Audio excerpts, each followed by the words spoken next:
Good morning.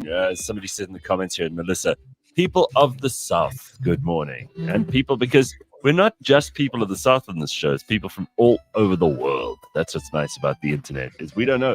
You could be listening to us from pretty much anywhere, right, Bakh'abantu? Pretty much anywhere and pretty much anytime on everywhere you get your podcasts. Like and subscribe. Yeah. Right, so we say good morning, but I mean, some asshole better might as well be listening to this thing in the afternoon. We wouldn't know. Sure.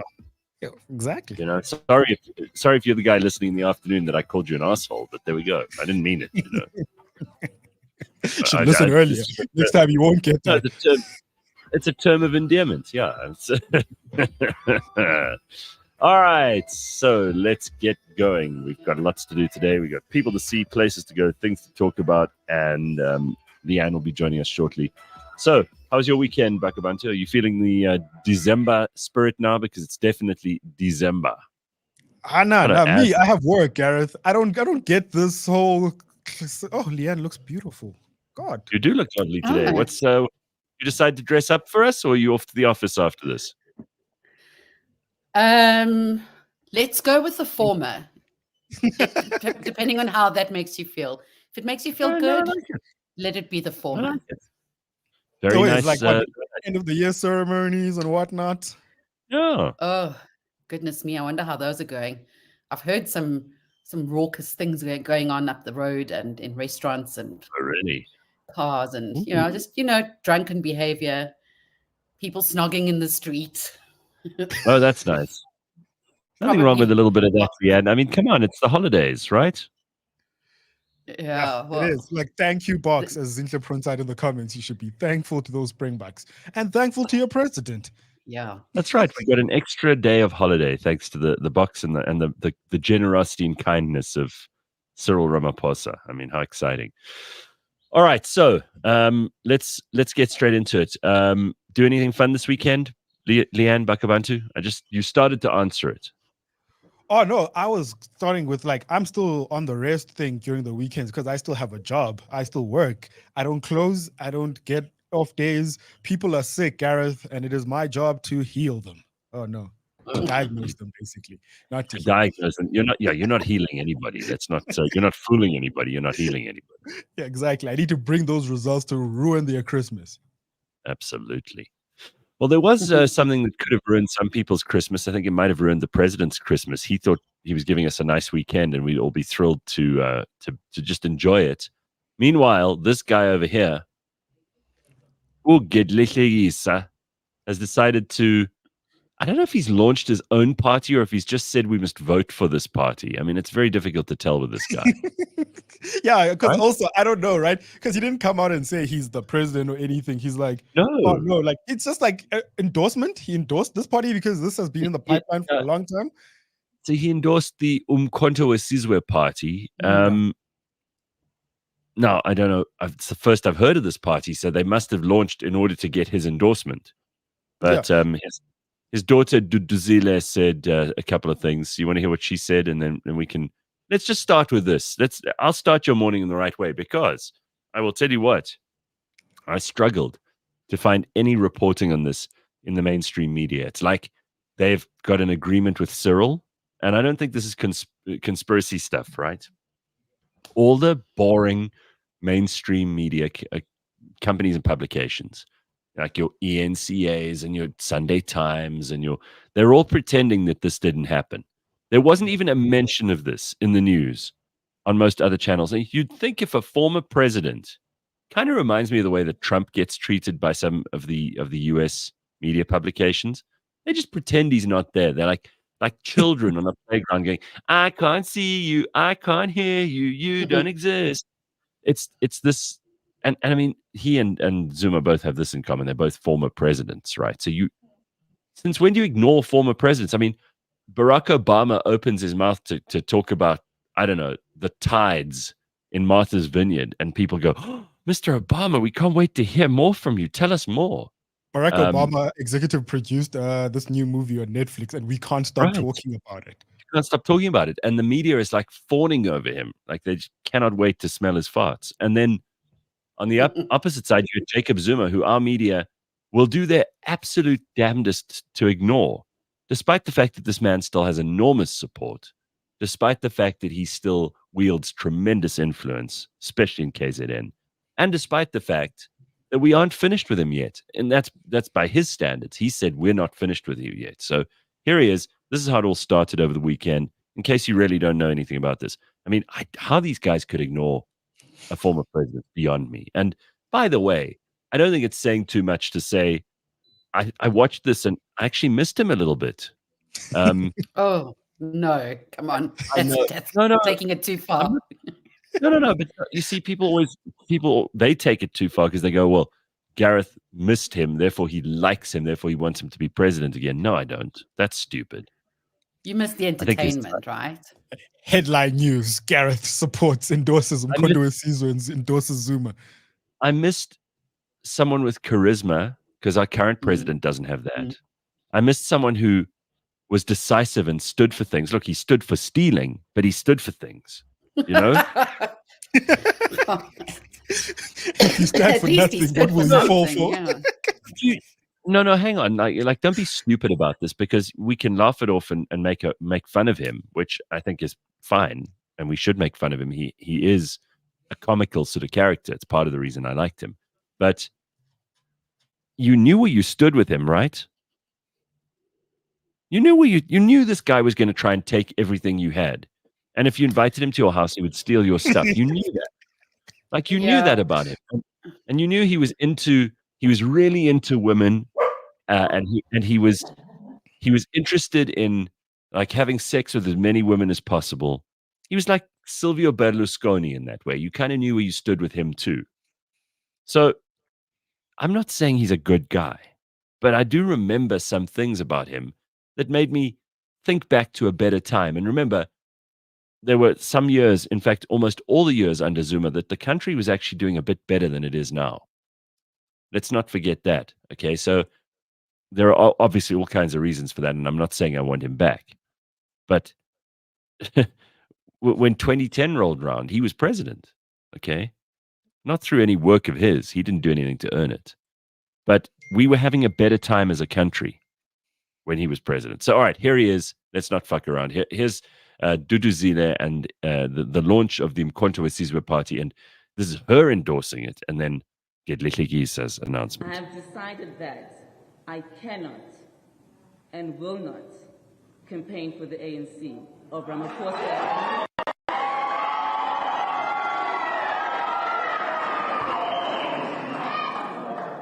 My conscience will not allow me to lie to the people of South Africa and to pretend that the ANC of Ramaphosa is the ANC of Luthuli, Tambo, and Mandela. It is not the ANC that I joined and went to jail for. In this regard, I fully agree with other former leaders like Comrade Thabo Mbeki and others that it would be a betrayal to campaign for the ANC of Ramaphosa.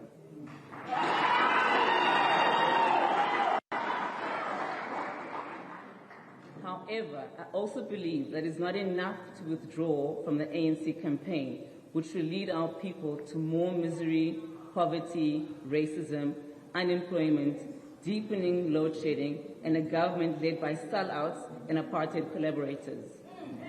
It is also our duty to guide our people in what to do in order to save our revolution from its enemies and to achieve the society envisioned by the Freedom Charter. I therefore wish to announce that in 2024, I will vote for the Mkhonto Wesizwe MK party. All right, so a couple of things. Yeah, so a couple of things out of there. First of all, his daughter's a terrible spokesperson, but I suppose she's all he's got because he doesn't have like huge numbers of supporters. But what was interesting is that this wasn't so much about Jacob Zuma's return to politics as it was him saying, I'm not supporting the ANC anymore. And that's a very big deal. So even if he attracts, let's say 10% of the ANC support base with him, let's say 10% of them love him. And there's easily 10% that love him, right? That he could pull a significant number of people away from the ANC. And I think that is worth reporting on, at very least. Mainstream media outlets that ignored it and pretended it didn't happen. First of all, explain yourself, because that's worth reporting on. Second of all, this could be devastating to the ANC. Watch Cyril Ramaphosa's reaction. Now, if this is the reaction of a confident, calm, in control leader, then I don't know that you can read body language, or that you're any good at reading anything that people are not saying, and you just believe everything they say, but you're not able to pick up the cues of someone who is quite clearly rattled. Watch the president. This is Cyril's response when he was asked about this. Jacob Zuma was going to make an announcement, and he has over time been making a number of announcements. So tomorrow he'll make another announcement. We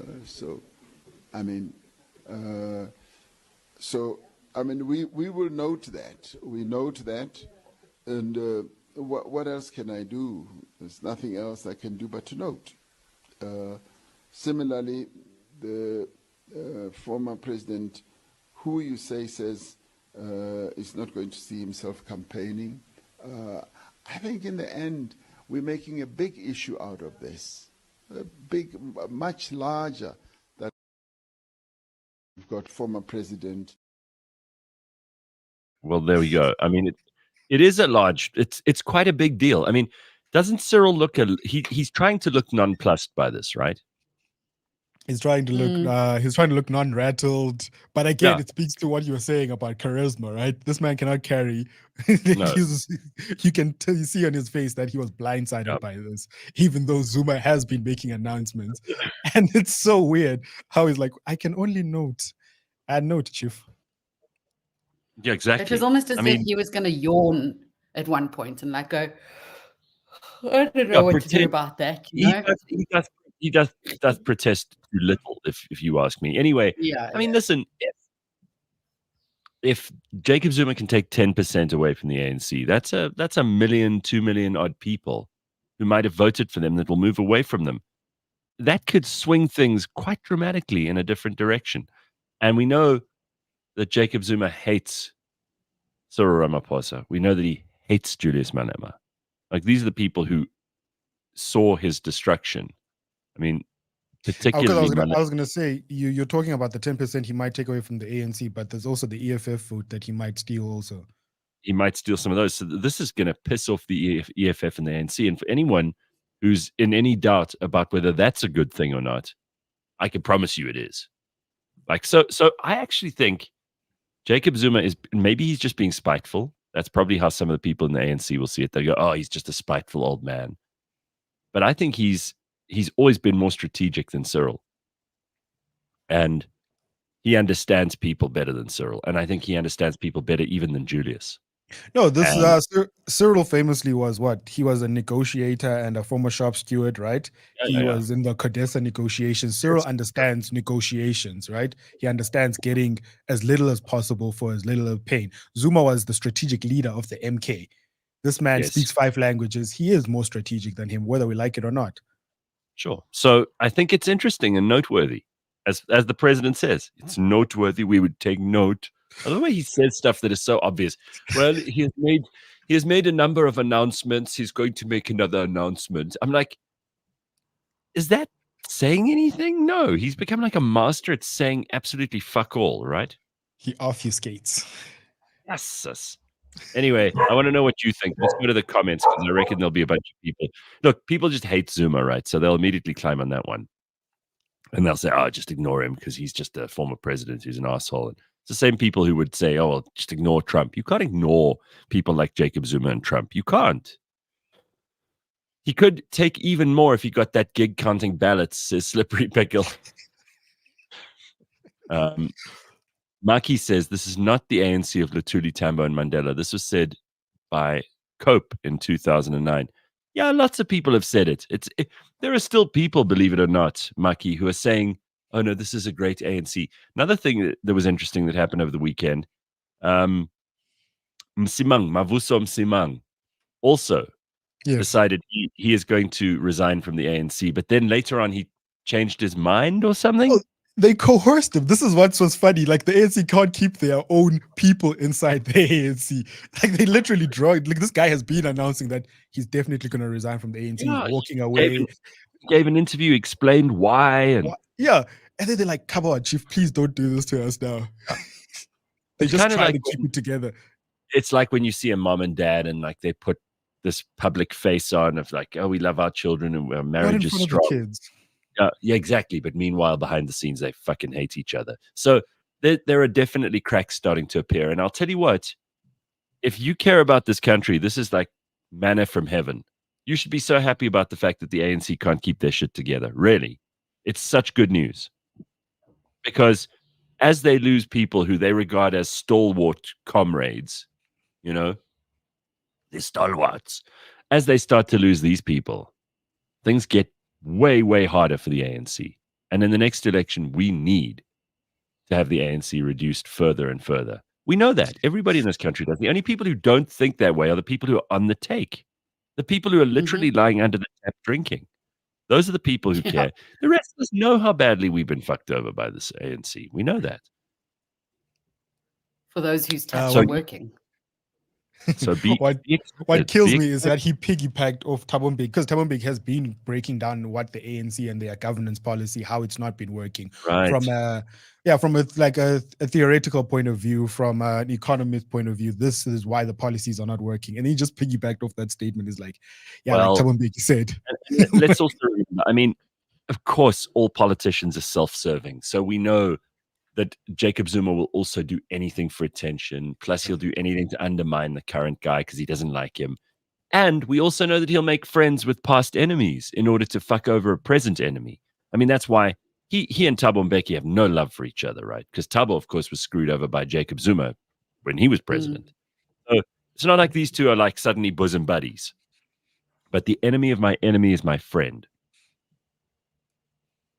So exciting weekend for the ANC. I mean, really, Christmas presents seem to be popping out of places they didn't expect them to. Jeez. I don't know Maki's how quite right. I'd be feeling about going to work this morning if I was one of them. No, well, you won't get paid if you go to work because, as we've discovered also, that the other bad news piled upon bad news. I mean, really, the fact that this party is still intact is quite something, because by rights, they should be falling apart like a woman who's had a terrible facelift. So the ANC should be falling apart, and probably are behind the scenes. But as Bakh'abantu says, don't, keep it together in front of the kids. They can't pay. They don't have a place. They don't even have a place where they can meet, because Luthuli House wants to kick them out because the people who own the property haven't been paid. They haven't paid for that campaign where they had billboards and posters and things. They haven't paid for that. They're being sued for millions that they don't have. That even when they say they have the money, they don't. They're lying to you. Exactly. Like Fikile Mbalula's like, oh no, we do have the money, then pay. No, they're just, I mean, really. And if there's anybody out there still going, Cyril, hope and change, Cyril. What was his campaign slogan? Tumamin. Tumamin. Oh, please. If there's anyone who still believes that shit, you need your head read. You need to go and spend an hour with Dr. Hanan. Stop lying to yourself. Yo, okay. Anyway, so that's very exciting. Where was Carl Nyhorst during this launch? Or is he supporting Zuma by not showing up? Oh, please. You don't need him to show up. In fact, I think he would be detrimental to any campaign at this point. You don't need that guy. The ANC won't be ruling soon, says Dud, so Jacob must know that Jesus is coming. Because he said that. Famously, he said, the ANC will rule until Jesus comes. He doesn't feel that way anymore, does he? It doesn't, right? Kevin agrees with me. This is a big deal. Well, thanks, Kevin. I was waiting for your support because otherwise I wouldn't have, whether I could say that or not. Is anyone at Varsity studying politics? They have the best interests of South Africa and South Africans. It wouldn't matter. You don't study politics and become a better politician, dear Linda. I hate to tell you, but learning about politics does not have any bearing on whether or not you will go into politics or be a good politician. And even those words, good and politician, next to each other, you kind of, you're skirting them. It's like saying a thin chef. It just doesn't happen. Not a good idea. If you're a good chef, you won't be thin. All right. You can't help it. Politicians are so close to all this money that they didn't earn, and they don't feel bad about taking it because it doesn't have a face. You know, the people, the taxpayers, they don't have a face. It's a whole lot of people. So you can go, I'll help myself to some of that. I'll help myself to some of this. I don't have to feel bad about it. Can't help themselves. And Carl, apparently, this is what people are saying now. He's joined the EFF. Have they taken him? Don says so. So they took him? Did he join or did they take him? Wow, they'll take anybody, hey? The EFF will take anybody. Well, the EFF just also suspended a bunch of people for not organizing those buses once upon a time. How did they suspend them? So they'll lose some more. Listen, so like, they took out people, so they need more people to supplement them. All that the opposition parties have to do is not say something really stupid or do something really stupid. Just don't do anything dumb at this point, and all the votes will flow to you.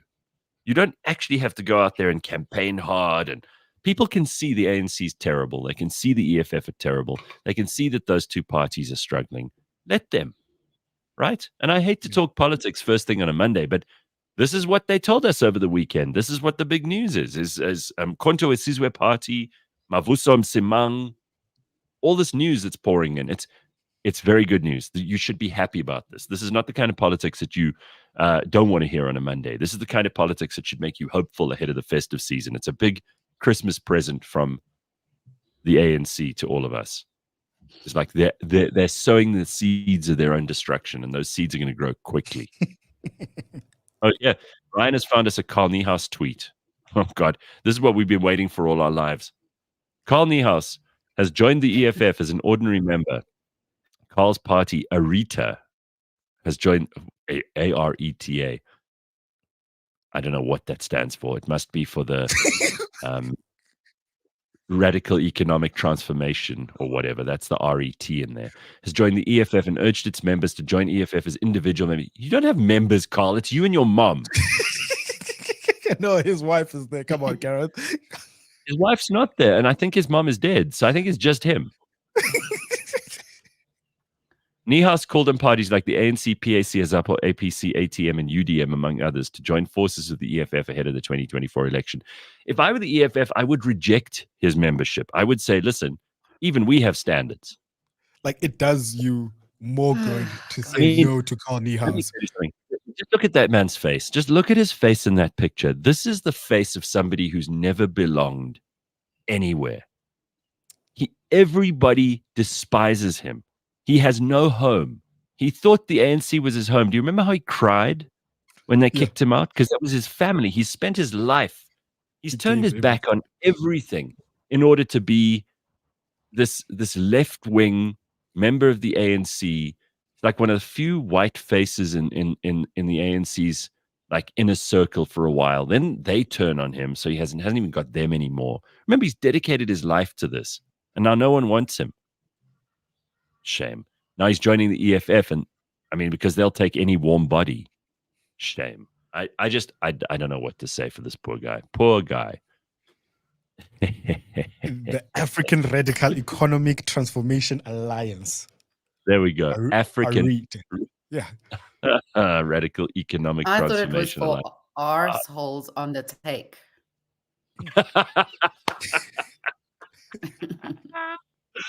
Very good, Leigh-Ann. Very good. Unbelievable. And I mean, let's not forget, this guy just joined a party where the EFF said this about him. An ace, if I were ace, I will tell that white guy, Carl Niehaus, to keep quiet. Because it's not helping him at all. Carl Niehaus are the people you tell or you must stop calling me. That type of a person who just messes up your political programs and wake up in the morning and say, Makashule for president, and there's no even coordination. Which revolution is going to be led by such a questionable character like Carl Niehaus? Elections of leadership, if you've got a particular program you're advancing, should be led by people with credibility. Not a person who has buried his mother 5 times and asked for money from people, and then he comes from the grave and come and run your campaign straight from the grave. Who can't have that type of a... Yeah, you see. Julius Oh again gosh. proving my point. Julius proving my point, because this redounds terribly in his direction, right? Because it proves that he himself it's all posturing. He has no principles. If they'll take Carl Niehaus, because what he said there was enough reason for him to go, sorry, Carl, you're not welcome here. But they won't even, they don't stand for anything, right? They don't care. They'll Exactly. Because if they could get all the murderers and rapists in prison to vote EFF, they'd take them. It goes to your point about what you said about you need to stand for something. Julius Malema literally had a statement that we can all hold him account to. He says this man is untrustworthy, he's slimy, all this stuff, right? And then he joins, like, on what grounds? Has he changed? Is that what he's going to plead? Has he changed? Then why can't your opposition change? Then everything you have said brings everything you have said into account. It's him sitting with Zuma after saying Zuma is a poison to this country, is a poison pill, but he sits with him for tea. And then the only explanation they can give the country is that, oh no, why can't black people meet? Making it a racist problem instead of making it about what you stand for. It's easy because South Africans are so easily distracted by race. You know this, Bakh'abantu. All you have to do is bring a racial component into something, and then South Africans suddenly pay attention. Or at least we're led to believe they pay attention, right? Because we all want to know, like, oh God, no, not more of this. It's not like we secretly desire more racism. But I think all South Africans immediately think, oh no, let's just check if this is for real. It's a bad sign. But we don't want more racism, and nobody's like actively attracted to it. Anyway, listen, we do have more important things to discuss than Carl Niehaus, thank God. And we're going to get into some sport with Ryan, which is always a good part of our Monday mornings, because we really don't know whether it's actually accurate sport. I mean, it's... You never know. Yeah. Find a fight. Ryan... You're on a show with 3 other Carl Niehauses of sport. So let's get straight into it. I reject that statement. All right. Well, let's look at some of the sports stories, because obviously, thanks to Super Bets, we get Ben in every Friday who does actually know about sport. And Ben made a pretty awesome call with UFC over the weekend, which we'll get to in a little while. He did tell us what to bet on there. If you'd gone along with what Ben suggested, who knows? You could have made some money. You want to start there? Exactly. Yeah, no. He sent me the results this morning. Let's check it out. So, in the third T20 on Thursday, I believe, India won by 106 runs, and then on Sunday we had the pink ODI, and India won by 8 wickets with 200 balls remaining. Now we're getting some rugby. Yeah, I know. I think Pumi was very disappointed. Yeah. I remember she was quite upset about it. Sis Pumi is a zealot amongst these guys. Yeah. Well, I saw Ben went to the cricket. He gave it a 1 out of 10. There wasn't many people there. Yeah. No, don't even. There was not many people there. Like, okay, Ben was there with his partner. We saw that. But did you see like the Thursday one? The streets were jam packed. Oh, was it? I've never seen, like, Melrose was shut down. Oh, brilliant! Okay. Yeah, fantastic. All right, well, that's good. Now getting into rugby, we have the Investec Champions Cup. Stormers beat La Rochelle, the defending champions, 21-20, and Lyon beat Bulls 29-28, so very close there. Then into the European Challenge Cup, the Lions beat Newcastle 35-13, and the Cheetahs beat the Sharks 32-29. Right. So that's very cool. Getting into Premier League. Premier League. Tottenham Hotspurs beat Nottingham Forest 2-0. Chelsea beat Sheffield United 2-0. I was very happy about that. City drew to Crystal Palace 2-2. Unbelievably. There was a big shocker. Newcastle beat Fulham 3-0. Aston Villa won again, beating Brentford 2-1. Arsenal beat Brighton 2-0. And Liverpool and Man United drew 0-0 last night. Very, very entertaining match. Then into the Afri-Asia Bank Mauritius Open, Louis Oosthuizen wins the Heritage Golf Club, back-to-back wins for the first time in his career, which is great. And then getting into UFC, Leon Edwards beat Colby Covington and defends the welterweight title. But if I listened back to the podcast earlier, and Ben actually called every single match, except for I think there was one match that was cancelled. Yeah, but Ben called every single one. So if you made all the bets on Ben and you hit a multiplier, on Superbet, Right. you would have made some very good money. Dude, like he actually said, just go with the favorites and just hit that multiplier. It looked like safe money, but like Yeah, if you hit the multiplier, you can make so much more money. Exactly. And so if you hit all the options Ben gave you on Friday or Thursday, you would have made a bit of money this weekend. So very cool weekend. Good advice. Okay, so there's some useful information. And by the way, did you watch that little scuffle that broke out? What with Drickus? Yeah. Drickus, Du Plessis, Strickland. And Strickland. And Sean Strickland. Yeah. What do you know about this? Sean Strickland hit a woman. That's what I know. And Drickus has been calling him out on this about him being an abuser. There's actual statements, but like Sean Strickland's entire personality, right? Ben also talked about this. If fighters are boring, what do? They ramp up they have to the character, make a bit of beef outside of the fights to really hype it up. Exactly. So it's like even Covington during his loss, the biggest takeaway was that Trump was in the crowd and he praised Trump right throughout his entire speech. Yeah. Yeah, exactly. So Strickland is known as this redneck, untrained, uncultivated fighter, but he's a badass. But Drickus, man. Yeah, I know. Drickus is gonna win. I mean, did you see the tweet he put out afterwards? I don't know if you saw it, Bakh'abantu. No, he literally 30% hit rate. You punch like a girl. Yeah. And there won't be bodyguards to save you next time. Yeah, he's like you always act like a victim, but you're the actual victimizer. But come 20th January, I will show you that you are a victim. I love seeing South Africans on the stage, man. It's so cool. The first African champion. I did see a lot of people rushing to Drickus's defense on this, like he needs it. But anyway, I mean, it's very cool. Yeah. So well done to everybody in the UFC if you did manage to bet and win with super bets. Yeah. And then if you want a bit of bonus content, Ben did an interview with Drickus Du Plessis that you can catch on YouTube, on his YouTube channel. I think it's at The Bounce. Yeah, The Bounce. And it's very cool. You can get I think it's about half an hour of just, everything that Drickus has had to say over the last year, which has been quite a pivotal year in his career. So you can go check that out. Yeah, it's a little gift from Ben. Yeah, he goes down with his injury, why he just took that time off. Yeah. Yeah. So very cool. Good. Awesome. Thanks, guys. Ricky says Drickus told Strickland he'll beat him up in the octagon. He'll remind Strickland of how his abusive father abused him as a child. Drickus gave Strickland his own medicine. I like that. It gets very personal, which is what people want. They want to know that this stuff isn't just made up. It's for real. Yeah. They really hate each other. So they dig deep and they find out about the father who hit him and But this all started right. I don't know if you remember. It started with Conor McGregor just calling out people's wives and stuff. God, it was so dirty. Wow. Yeah, Conor McGregor. Okay, very good. Thanks, Ryan. Thank you. And It's has brought you beyond the scoreboard and our little sports recap this morning with Ryan. Superbets also supports responsible gambling, strictly no under 18s. Winners know when to stop. The South African Responsible Gambling Foundation's toll-free counseling hotline is 0800 006 008. Very good. Ash, did you get up to anything fun this weekend? Did you get into any fights?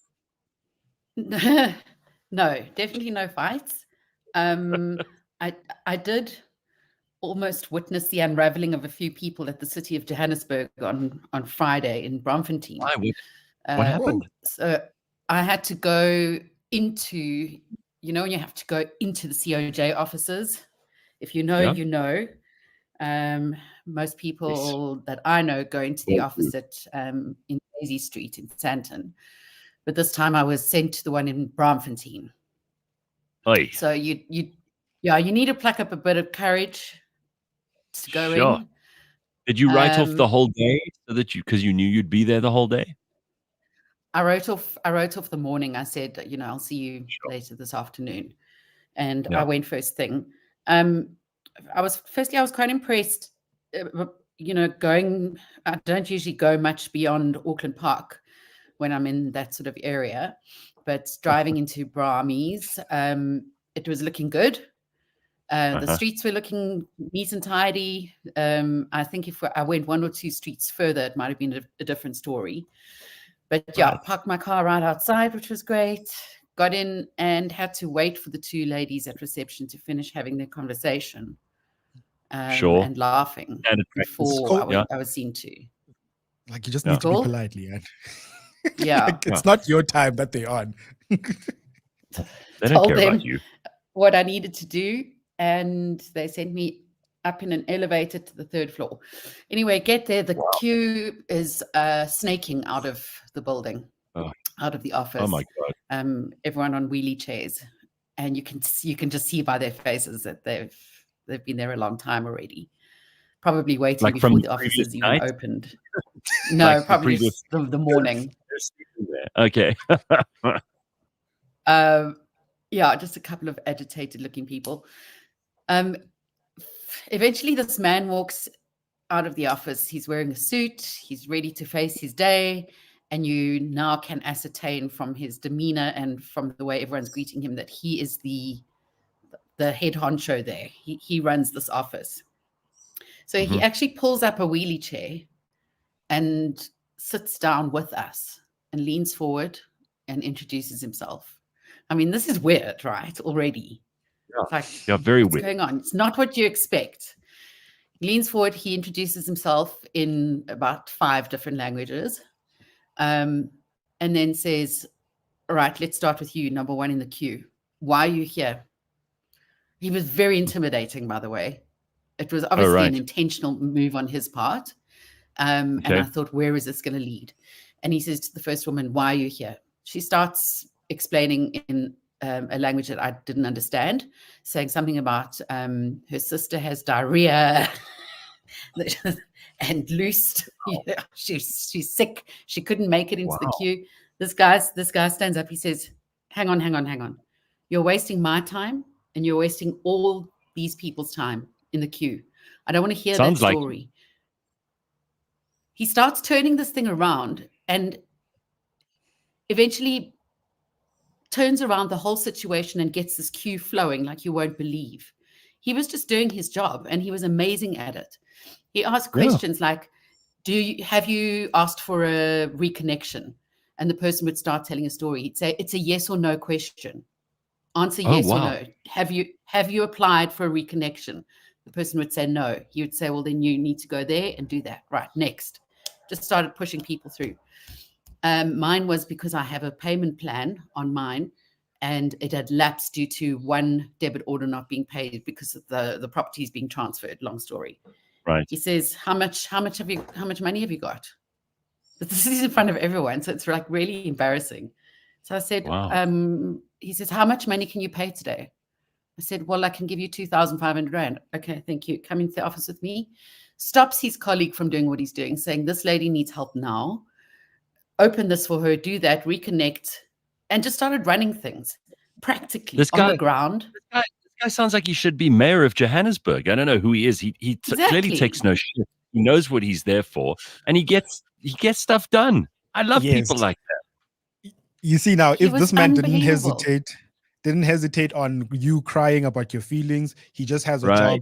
And the reason why that line, he also understands that the reason why there's that line is because, number one, the people downstairs, those 2 ladies, don't know where to direct these people to the efficient places. And people don't know what they want, actually. People just come to like, oh, I just want to speak to the manager. But that's not how it works. Some people were there who didn't need to be there. They were supposed to be in another building or on another phone call. He directed me. I had to go across the street to a different building and pay. This is amazing because I do think there are a lot of people who are just, we've got a lot of stupid and useless people in South Africa, right? We really do. And I don't mean people who've had genuine difficult decisions and a lack of opportunity and lack of resources and all that stuff. I'm talking about people who just glue up the system with bullshit. We need to have people like this guy who says to people, I'm not here to hear about your diarrhea. I'm the city of Joburg. I'm here to talk about power or water. Don't come to me with all your personal problems because everybody in this country is looking for a daddy. And this guy's like, I'm not your daddy. I'm here to switch on the power if you have a good case. But tell me what your problem is and don't fuck around. Yeah. Like you said, you're wasting everybody's time. And that's the thing when we walk into situations like this, like if we're in renewing a license or getting a new passport or whatever, you often look at the consultants or the people who are helping everyone and saying, well, they go on lunch, they go on tea, they don't care. Yeah. Oftentimes it's the actual members of the public who are delaying Yes. things with their stupid stories, Agreed. or they're in the wrong place. Agreed. And sometimes you don't deserve sympathy. Sometimes compassion is not the best way to help people. Sometimes you need to guide them towards taking control of their own life, which is, it sounds like this guy did. So even though he's not very polite, and this whole customer is king thing is such nonsense. I heard such a great story of the weekend. Someone in France said to a Frenchman, customer is king. And the guy said, here in France, we decapitate kings. About right. Yeah. Anyway, no, yeah. he So was- good yeah. story, Leigh-Ann. Who knew that your City of Joburg story would be so inspiring? I was amazed. I drove out of there with a smile on my face. Water was reconnected. Tenants were happy. You know, people were talking about him on the pavement when I walked out. They were saying, you know, I was so intimidated by him, but he ended up turning things around. What an amazing guy. Yeah, he was even shepherding people in and out of the lifts, going, "Come, you in the lift. You're going to floor 4. You come up here. You're going to 6." Just getting shit done. I wish you'd just got this guy's name. He should be mayor of Well, I mean, Johannesburg. he said his name, and I at that point wasn't listening because I was like, "Who's this fool?" You know, when he sat down and joined us, I was like, "Who is this?" So I didn't pay attention, but I'll actually make it a point to find out. What a great guy. I like him a lot. I don't know who he is, but I like him. Morning. I was standing in a row. Listen to this. This is in the comments now from Rolene. To get my ID done, and the guys were nice and efficient. But then the load shedding hit, and the people in the row were blaming these poor employees. It's not their fault. Yeah, you see, also, we as South Africans, all of us deserve some of this blame. I mean, like, always first look to yourself when something's not going right. All of us are partly to blame for at least 90% of the things that happen to us in our lives, if not fully to blame. But if you don't start with you, and imagine like blaming the people at Home Affairs for load shedding, they're not the guys who screwed up Eskom. It's not them, right? It's amazing. Exactly. Like we are right to hold some people responsible for bad decisions, but you can't hold people responsible when it isn't their fault, when they're not actually responsible. Yes.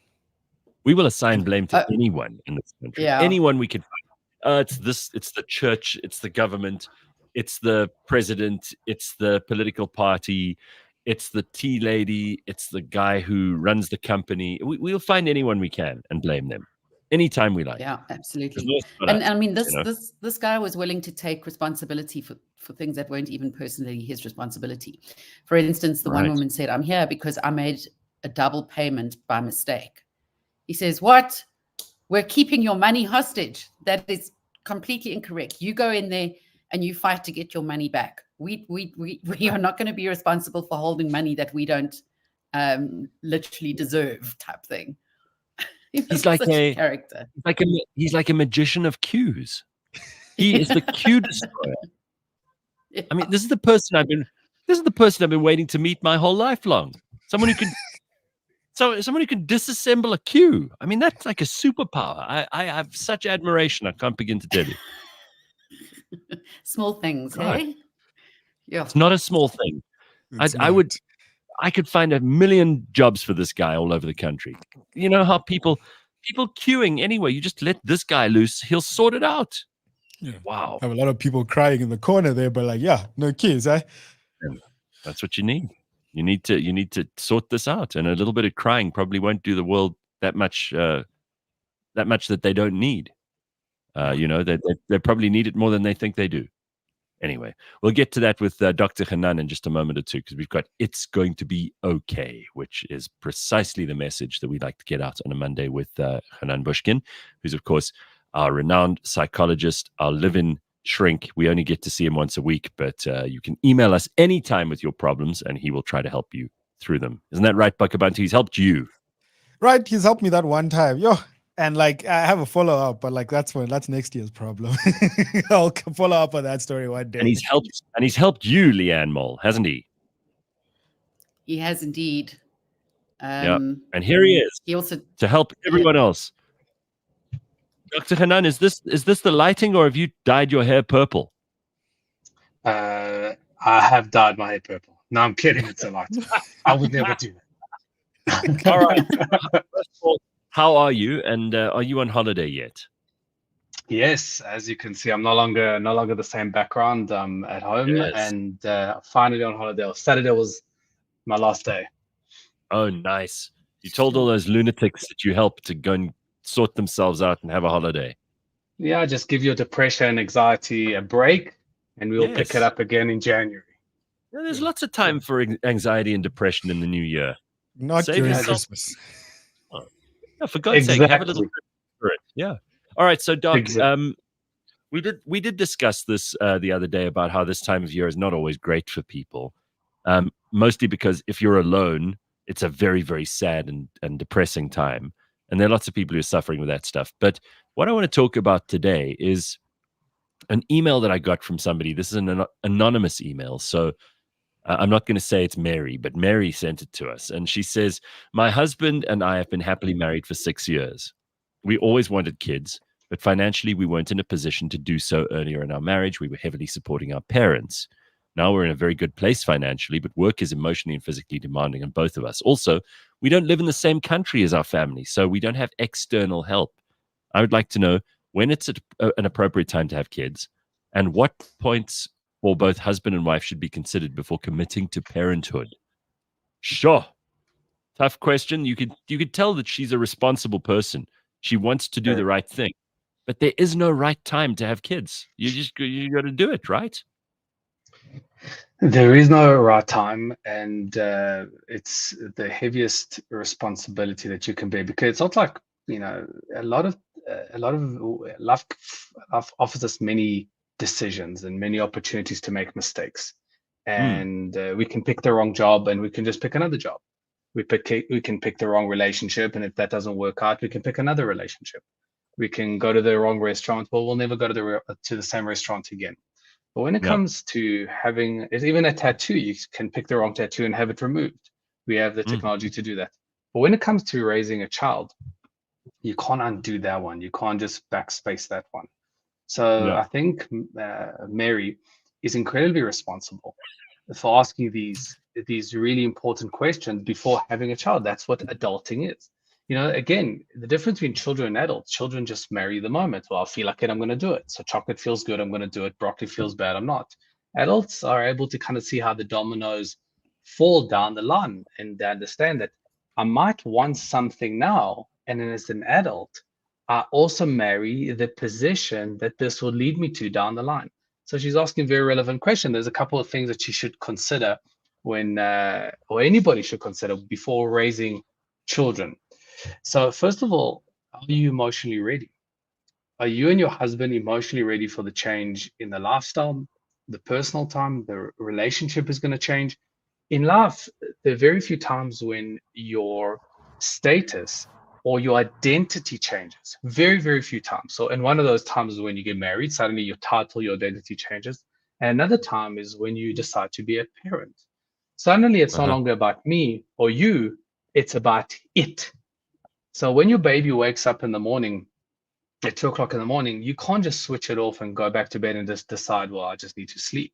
It just doesn't work that way. When your baby's hungry, your baby's hungry. When your baby needs changing, your baby needs changing. And obviously later on in life, your priority needs to be on what's best for this child. So are you emotionally ready with your husband to have a child? What about practically work-life balance? Does your work even provide leave for you being a mom or your husband being a dad? What about financial security? Are you people think, oh, money, we'll find it. Money is a thing. Money is a thing. And if you don't have money, there are many people that become depressed due to lack of financial security. How good is your relationship with your partner? Are you solid enough to bear the cost of having a child? And I'm not talking about just financial cost, the emotional cost. I always tell my couples that I see in the practice, I tell them, marriage is a magnifying glass for a relationship. Marriage is a magnifying glass for a relationship. So if your relationship is good, marriage will make it better. If a relationship is bad, marriage will make it worse. But children, for the first 6 months, screw it up. Children for the first 6 months screw it up, because suddenly your world changes. You lived in the jungle and now you're living in the desert. And the same skills that you learned in the jungle do no longer apply to the desert. It's a brand new skill, and your relationship will naturally take a dive. And have you built enough emotional credit in your relationship to take the hit? Your relationship, and I see so many couples, and they come and they say to me in the practice, Hanan, we just had a kid, our relationship has never been worse. And I'm like, welcome to the real world. That's the way it works. Don't judge your relationship because it's getting worse because of a child. Yes, what ends up happening is your relationship gets worse, and if you tick all the right boxes, then it just shoots up, and suddenly you create incredible amount of value. Do you have the right support system around you? And you should consider that. Certainly, she said, I think Mary said that they live in another country, so they don't have the same support system that they would have here. Right. So are you happy and are you ready to actually, you and your husband, without that emotional support from family and friends, are you physically healthy enough to have a child? I mean, that's important. I also want I want Mary to consider life goals. Does this fit in with your life goals and your long-term vision? Does this fit in with your life goals and your long-term vision? Ask your husband, did you always want to have a child? You won't believe how many people in my practice, in the session, I turn to the husband and say, hey, do you actually want to have a child? And the husband goes, actually not really. And that's okay. And that's okay. And that's a conversation to be had. What about religion and cultural values? Do you carry and do you hold the same religion? Yes. But Doc, I think she's being very meticulous about asking all these questions. I mean, she's thought about the finances, she's thought about the support. She and her husband are clearly keen on doing this. But I think the difficult part of this, and this is where I think all of us want your advice, there isn't a perfect time. It's not like everything will align and like your whole life is in order. Everything is in order. And then you're like, now is the time to have a child. That never happens, right? It's gonna be now or never. So at some point, you're going to have to decide, today's the day that we're going to make a child, and then you go for it. Yeah. But think about it this way, Gareth, like how many of us, when we buy a car, how much homework do we actually do before we actually buy a car, or before we buy a house, even a more financially demanding decision? So, and the homework that needs to be done for having a child is probably infinitely more specific than and meticulous than buying a house, because again, you can make a mistake with buying a house. But how many of us actually ask the right questions? We just have a child because we think, well, that's what we should do. So she's asking the right questions. But to your point, and this is important, once you tick all the boxes that I've mentioned, and you can replay this and go through all the boxes, once you tick all the boxes, there's still a leap of faith. You still need to bungee jump, because you still have to jump into something that you're not really so sure of. Because unlike buying a car that you can test drive, or buying a house that you can walk around with the agent X amount of times and say, oh, I like it, I like the area, I've done the research, maybe I even live next door. With a child, you don't have that preview. Yes, of course, you've got a cousin that's had a child, you've got a brother that has a child, maybe you've got a niece, maybe you've got nephews, but raising your own children, you don't get a sample of that. So there's still, once you tick all the boxes, there's still that leap of faith in terms of, well, I still don't know how it's going to turn out. I've done my homework. We've gone through all the practical measures to ensure that we are in the best position to have a child, but the boxes are important. The car still has to have 4 wheels, because if it doesn't have 4 wheels, you take a leap of faith and you're not gonna go anywhere. Having a child still needs to tick these boxes, and then you take a leap of faith for sure. All right, so there we go. There's no two ways about it. I mean, Doc is really being very straight up and honest with us here, as he is every morning. And also, you're the only parent among us as well, Doc. Yeah. Yeah. Yeah, exactly. So we should shut the hell up. You would know, yeah. So, Dr. Hanan, how important is it to have a break at this time of year? How important is it to get out of your work mind and to get out of your day-to-day worries and to actually take a moment to just relax with a family, to be away for a few days if you can afford to get away, or just to stay at home and not have to worry about all those pressures of the year? How important is it to de-stress and let go a little bit? It's exceptionally important, but as you know me, and you know my philosophy by now is like I like to invest my time into things that create value. I don't want you to. I need you to. Of everybody, I would advise that you take a break for a physical level, on a mental level, on a psychological level. Just shut down and do the things that recharge you, because the whole year we are on a hamster wheel, just going faster and faster and faster and faster. But we don't want you just to take a holiday just to kind of get off the hamster wheel, but I also want you to take this holiday to reflect. Am I heading in the right direction of my life? How many times have I said this? If you're not the chess player of your life, you're a pawn in someone else's. So if you don't know where you're going, you will always end up where other people want to take you. So take this time to reflect. How am I doing with regards to my career and my sense of purpose?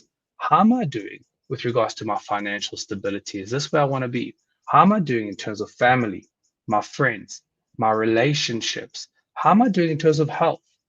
The world, if you don't make a decision of where you want to be, the world will just pick a decision for you. So, there's a saying, if you want to move, you're not a tree. So you can actually make different decisions. You can actually make different, you have different options. And as much as you think, oh, well, my options are limited because my environment is stifling me, or my environment is stopping me from achieving point A, or stopping me from getting from point A to point B, it's not true. It's not true. Become brave. Become not a victim, but become a victor. I want you to see your world as a blank canvas, and you have all the right to draw whatever you want in it. I always tell people, you can be anxious and brave at the same time. You can be depressed and brave at the same time. You can be scared and brave at the same time. Be brave. One thing that this is an interesting concept. When you're scared and you pretend to be brave, you know what that's called? That's called being brave. When you pretend to be brave, that's called being brave. Yeah. It's okay to not feel it, pretend it, and be it. So I want everybody to reflect during this time on where I want to be, start planning, creating a framework for how you want to live your life, how you want the next year to be, and live out the framework. I love it. That's some excellent advice. Can't think of a better way to end this discussion with you on the last Monday of the year, certainly for our show. And have a good holiday. Enjoy your time off, Doc. It's very kind of people like you to spend time with us every Monday, but you also need to recharge your batteries. So there we go. Some good advice ahead of the holidays. Get your priorities right. Be brave. Do, and then the feelings will follow. These are kind of lessons that you've been teaching us. Yeah, all year. Always. And and just to end off, Cliff Central deserves credit as well, guys. You've created a platform that allows us to discuss these real issues for people that might maybe be too shy or too scared to come on the show and discuss it themselves. So well done to you, Gareth. Well done to Rena. Well done to the rest of the team, Bakh'abantu, Leigh-Ann, and the rest of the team in the background, Dory, to Ryan. You've done a phenomenal job in creating the space for us to come and be honest with humor, and sometimes with harshness, and sometimes with love, and always with kindness, and always with the right intention in helping people get from point A to point B and get the support. So well done to all of you as well. Yeah, well done to the team. It's good work, and we hopefully are helping some people through some tough times, which and even if you're not going through a tough time, you sometimes just need a little bit of help as well, and someone who understands you, someone who's going through similar things. So thanks, Doc. Great to see you. And thanks, as Sniper says, Happy Christmas, Happy New Year, all of that stuff. We will see you in the new year. I look forward to it. Have a good holiday. Be safe, guys. Thanks, Doc. Cheers. There's Dr. Hanan, and that is a wrap on seeing him for this year. We'll be back in the new year with more from Dr. Hanan. By the way, our last show is on Friday for this year, and then we're going to take a quick break as well, and we'll be back in early January to get started and to kick the year off properly with you. Okay, when we come back, we got lots of cool stuff, including Arthur Goldstuck, who I love to talk to. We're going to talk to him about a new book that he's written called The Hitchhiker's Guide to AI. Everybody's talking about AI, but most people don't know what the hell they're talking about. So Arthur is our man, and we're going to chat to him. He's got a huge amount of insight in this field, and he's really one of the smartest and most interesting people to talk about in South Africa when it comes to things like tech, like AI, and he's going to be with us in the next hour. Leigh-Ann, Bakh'abantu, and I also back in just a couple of seconds. Don't go anywhere. cliffcentral.com. If you're listening to us live, please like and subscribe so we can up those numbers, start the year with lots more people joining in every single day. I mean, if we're going to do this, we may as well do it properly, right? Like Dr. Hanan said. Correct. Damn right. Very good. This week on the Auto Trader podcast. Come on, we gotta boil down to one car. Which is George's car of the year? Just one. Just one. Just one. You're not gonna tell me. I am. I'd say it is between the Mercedes-Benz, Okay. the one I damaged the rim on. I heard about that story. Yeah, the EQ and the BMW iX3. Okay. Okay, That's fair enough. I'd say those two are my equal competitors for the year. Mine has to be the Toyota Cross Hybrid. I didn't spend enough time with the Toyota Cross. I think if I had the car like those, if I had the car for longer, Yeah. I just took it literally for a drive. Fair enough. But let's see what happens next year. It's been an incredible year, and a lot of the cars that came out this year were great. So yeah, let's see what happens in the coming year, 2024. Catch us every Monday at 9 a.m. on YouTube and on autotrader.co.za.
When I sweat a lot when I exercise, do I lose weight?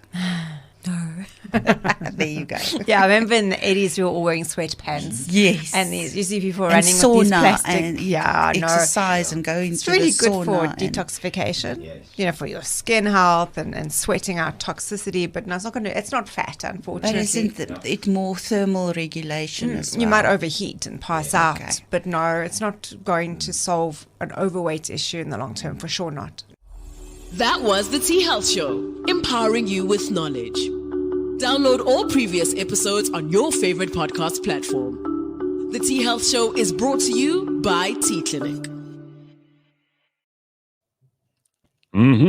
Good morning. It's Monday. cliffcentral.com. Leigh-Ann, Bakh'abantu, and I are here to keep you company and to fill you in on some of the things that happened over the weekend. We already spoke about Jacob Zuma joining the Mkhonto weSizwe party and pledging his support to them. Really, just like sticking taking a I don't know. I'm trying to find the right metaphor. I'm like, he's taking a dump on the ANC's desk. He's stabbing them in the eye. I can't really tell what it is that he's doing, but he's definitely provoking them. However, it's happening. We've also got to talk about a couple of other things that Leigh-Ann and Bakh'abantu want to speak about. There's Pakistan using artificial rain for the first time to fight pollution because they've got such a big smog problem over there in Pakistan. Who knew, right? Yo, have you seen this though? Like, I think I put up a picture. It is terrible. And this is the morning because this man is making breakfast. Wow. So you wake up to this and you can only imagine how it becomes like during the day. So like they're going to use this revolutionary technology, cloud seeding, but like seeding basically to counteract this this problem that they have. It's basically wait. wash down this. Isn't this the stuff that the conspiracy theorists have been telling us that they've been doing for years, and everybody went, that's nonsense, that's bullshit. Yeah, like we chemtrails. We can't seed clouds. Now it turns out we can seed clouds when it comes to fighting pollution. Then it's all good. When it's messing with the climate. Who knew that this was for real? Yeah, no, Gareth. Like all that taxpayer that all that tax money you've been paying to fight climate change, going hard at work. Yeah. Wow. So they're going to make rain because, of course, rain sort of filters the air. It picks up all the it filters the air. Basically, the rain. Yeah, all the smoke soluble particles. Yeah, right. They all gather around the water particles and then come down to Earth. Exactly. Right. Yeah. Exactly. Therefore, just bringing it back down and then probably having a clearer sky. This is like a story that I saw last week, though. Like that's just part of the world. It's just terrible, because I also saw another country that has a cement factory just polluting the city where it's forever dark. It's just darkness because the cement factory just blowing nonsense into the air. But again, this picture is from Lahore, which is one of the major cities there in Pakistan. So I mean, that's incredible. That's smog. That's not mist. That's not like early morning mist. No. I mean, you can't even see across the street. No. If someone was meeting you at this coffee shop, you wouldn't recognize them from across the street. Well, so here's the thing, right? And this is what drives me crazy. We've just finished this COP28, which is the biggest snooze fest ever. And I saw a guy on the news last night. I saw this guy on the TV, some professor here in South Africa, saying, no, it's very important that we adhere to the Paris Accords and we reduce the amount of carbon emissions worldwide. And basically now it's gone. So it's moved from there to we have to stop using fossil fuels. Yes. Okay. So, all right. But what do you suggest we replace it with? Because these same climate activists, as we discussed the other day with Adil, who was our guest on the Burning Platform. By the way, if you didn't listen to that, you have to listen to that. This guy just took an absolute machine gun to all of this nonsense about carbon emissions, not using coal, not using fossil fuels. He says, like I do, that the only way out of this is with nuclear. And you can argue until you're blue in the face about how bad carbon is, but then you have to argue that nuclear is good. Otherwise, you're just setting us back. You're retarding the economy. You're not going to provide enough electricity for people. Don't think that wind and solar is going to be enough. We need to do this. And he said some fascinating things. I mean, I'm not going to paraphrase or misquote the guy, but go and listen to the show from Thursday. You'll get the idea. I find it very problematic how these countries preach down on countries like South Africa and whatnot, where Germany has had like 20-year transition to wean themselves off and build this infrastructure, but they don't talk about their power plants, their coal power plants, but we should shut down and move to solar. Doesn't make sense. Doesn't make sense. But like, here's another picture of this Pakistan thing. Like, you're driving early morning, Leigh-Ann, and you can't see nothing. Oh, I mean, I compare that to photographs that my friends and family are sending me as they spend their holidays in Cape Town with these crystal blue skies and crystal blue ocean. And that's what we should be waking up to every day, not that. Ugh. Well, you see, I mean, I don't think there's anyone in the world who's like pro climate change. Like we love it. We want the world to get warmer, even though there is an argument that actually the benefit there could be that the more parts of the world are habitable and arable. But we'll leave that for a minute. I don't think anyone's sitting there going, let's pollute the earth more. No one's sitting there going, let's do this. Even the most horrible arch capitalist fossil fuel supplier in the world is going, let's screw up the world. Let's make it as horrible as possible. So that argument is just dumb. What is interesting about this argument is that we're starting to move into a point where if you have any misgivings or you're slightly suspicious of this climate change agenda, which is being foisted upon countries like South Africa, as Bakh'abantu just said, if you have any doubt that that's good, then you are called a climate denier. You're told that you are a conspiracy theorist. I mean, these are the same things that they did to people like me who disagreed with the COVID policies, right? And they rubbish you and say how stupid you are. And, just ignore him. He's clearly a lunatic on the fringes. And then it turns out a couple of years later that we were right. I think we should be a little wiser now, and we shouldn't be so alarmist. It seems like people are thriving on making other people afraid right now, and that's not a good philosophy. That's not a good way to live. If people are making you do things because they're filling you with fear, That is a bad motivator. And remember, but it is a motivator for control, Gareth. That's the agenda, though. Like, you get these people scared, and then you provide the solution. Correct. In this case, it was government overreach and government oversight. Correct. And the same thing happened with COVID. So Germany had weaned themselves off of nuclear. Now they don't have enough energy. There's the precise point being made that I'm trying to articulate less clearly than that example will.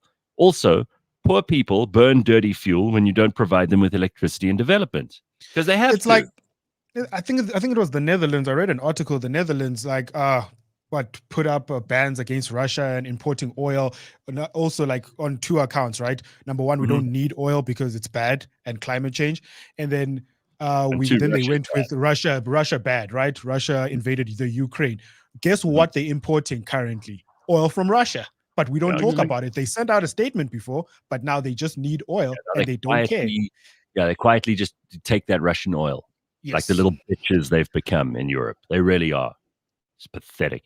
And these are the countries, by the way, these countries that have screwed up publicly like that. And they're the ones telling our country and other countries around the world how to behave. It's like when the Americans speak to us about race, I'm like, and racism, I'm like, whatever, please. But this whole thing about moving on to different sources of power, it has to be the way you think about a job. You don't leave a job until you've got another job. Otherwise systems fall apart. Correct. And this is where we need that guy, the Q Buster that you met at the City of Joburg. Yes. And we need him. He needs to come out of there. Come and work for. He needs to be in charge of the world's sustainability goals and all of that stuff. He'll get shit done. All right, let's look at some other stuff that's happening. And this is quite interesting. There's apparently a new airport, which is the Cape Winelands Aero, which will be an economic revitalization node with 58,000 job opportunities. Isn't this the thing that Rob Hersov has been working on? I think it is. I'll tell you now who's been working on it. It's Nick Ferguson. Yes. Dion Klutter, Mark Wilkinson, and Adele Klingenberg. Okay, so let's take a look at executive board of directors. Is this already there? Is this already? No. It's up and running, or are these like what it will look like? So it'll start being built in 2027. Feels like ages still, but it's quite close. Wow. It's a project that'll actually take a number of years, right? It'll only actually really be completed by 2050, which sounds like, will we still be around then? But it'll start off probably in phases. This is their projection for 2027, and then later on they show you their projection for 2050 as they expand. But it'll be a 7.7 billion rand injection that'll be required for this. As you mentioned, will create nearly 60,000 job opportunities between 2027 and 2050. The economic impact construction will be 24.1 billion. It's a massive project, and obviously it's very needed in terms of boosting tourism to the region as well. I mean, one of the downfalls to having the winelands is people don't realize that it's a bit of a drive to get there. I'm visiting Cape Town, and you think you're in the winelands. It's not always like that.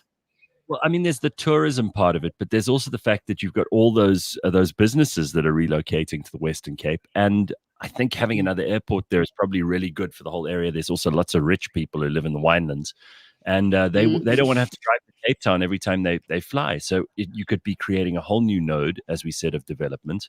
I don't see a downside. I mean, countries that have more airports are usually more economically successful. There are some downsides. I mean, you've got a big issue with noise, so you have to show how you can mitigate that. And location's important. But they add that they really want to be completely self-sufficient, off the grid for water and electricity as far as possible through renewable energy resources. At the moment they're carrying out all of their. I will be 61 years old by the time that airport opens. You see.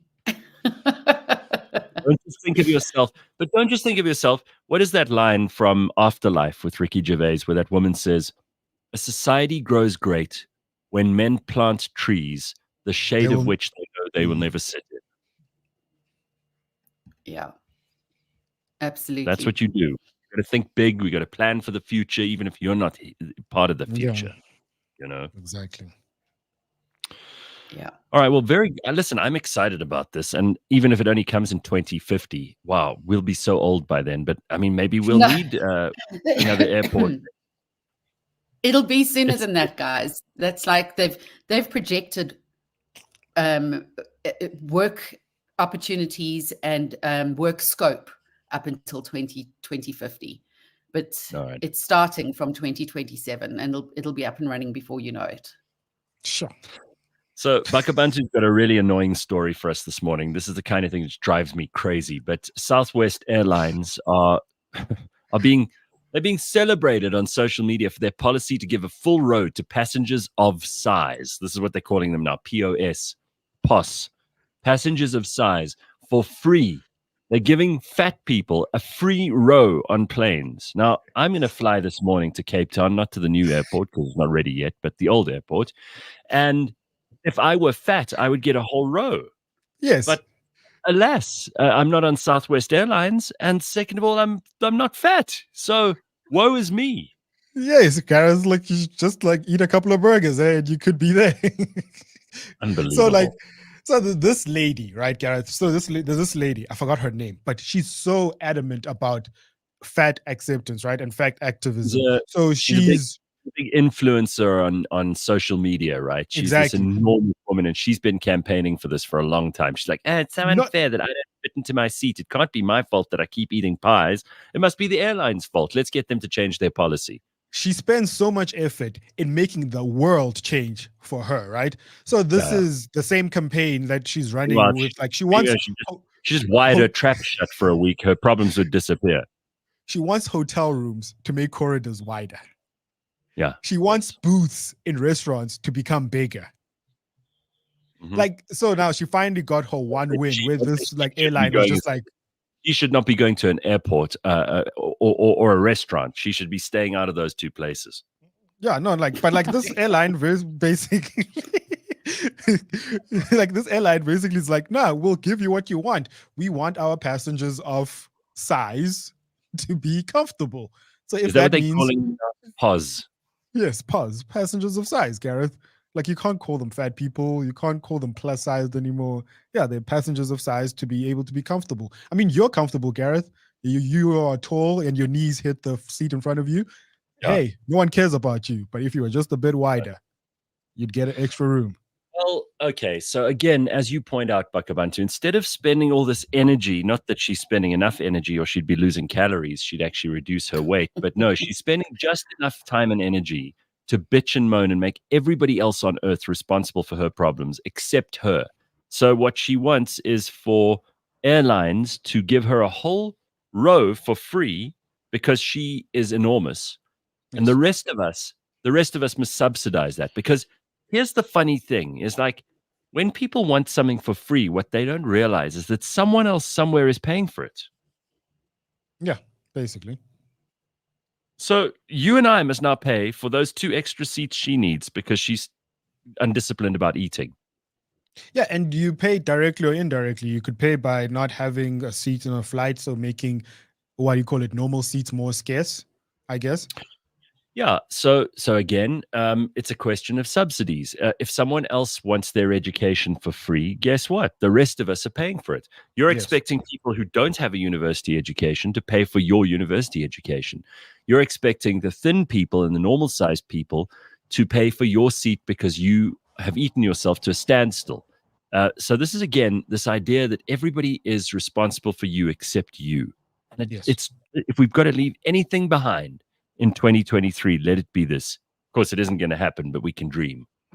But everything is like about you. What about, as you were saying, Bakh'abantu, what about if you are an extra tall person Yeah. Or perhaps you've had a skiing accident and your leg's been cast dead straight. So you need the space.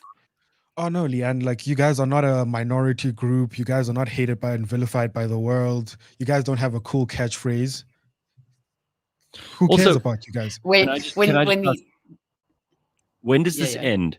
I mean, what if you are lazy and you're too lazy to lift your hand with the sandwich to put it in your mouth?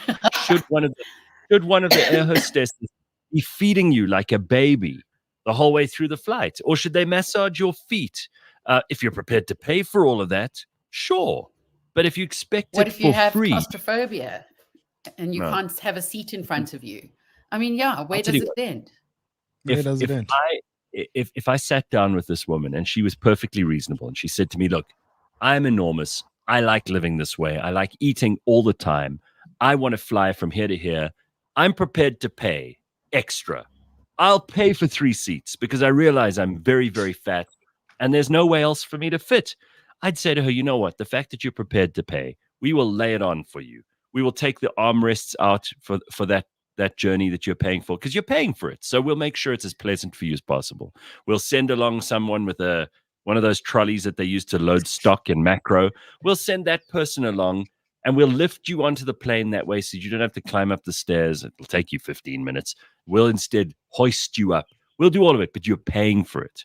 And if she said, I'll pay, I'd say, no worries, honey. You can have 2 rows if you want. We'll take them out. We'll build a little kraal for you, like we would for a farm animal. And we'll put a bale of hay there for you to sit on if you like. But you're paying for it, right? And she'd go, no problem. I'll pay for it. I'd be like, you know what? You and your bovine appetite, we'll build a pen for you. That's what we'll do. And we'll make it the most comfortable ride you've ever had. But you're paying.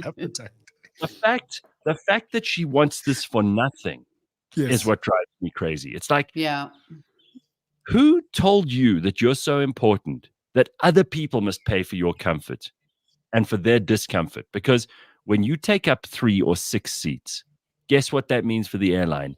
They have to recalculate everything else based on the loss of those 5 seats they would have made money from because of you. Because of how you feel. Pay for those 5 seats. You know what? We have no problem. No problem. Sure. You have anything you want. And if you're so hell-bent on being fat, then you better be rich as well, because then you can afford to fly. You can fly private.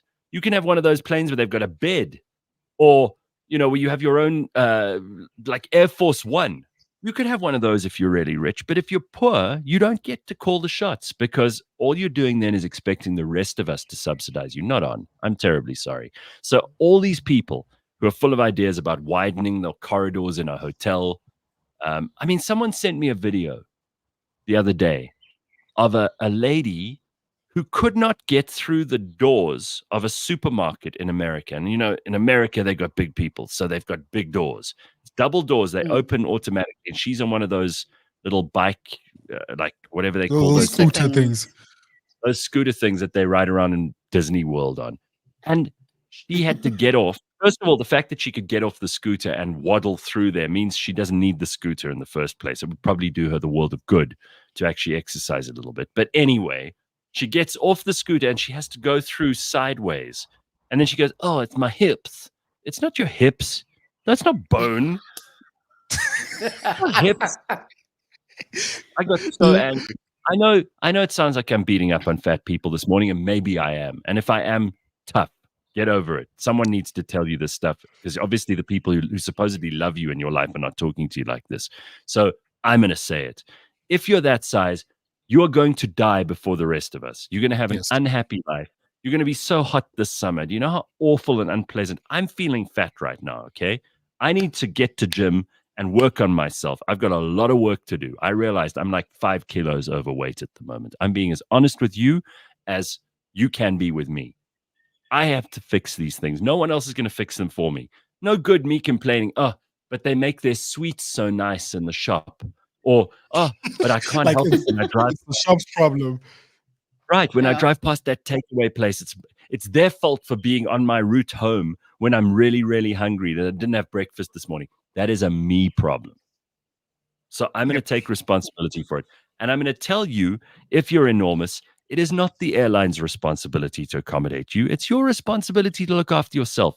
Heart disease is the biggest killer in South Africa.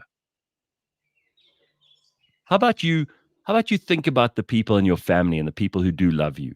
And you think about how they're going to feel if you die because you've got heart disease, because your poor little heart's trying to pump blood around that enormous obese body of yours. How about you start taking responsibility for that stuff and look after yourself a little bit so that the people in your family don't have to say goodbye to you early?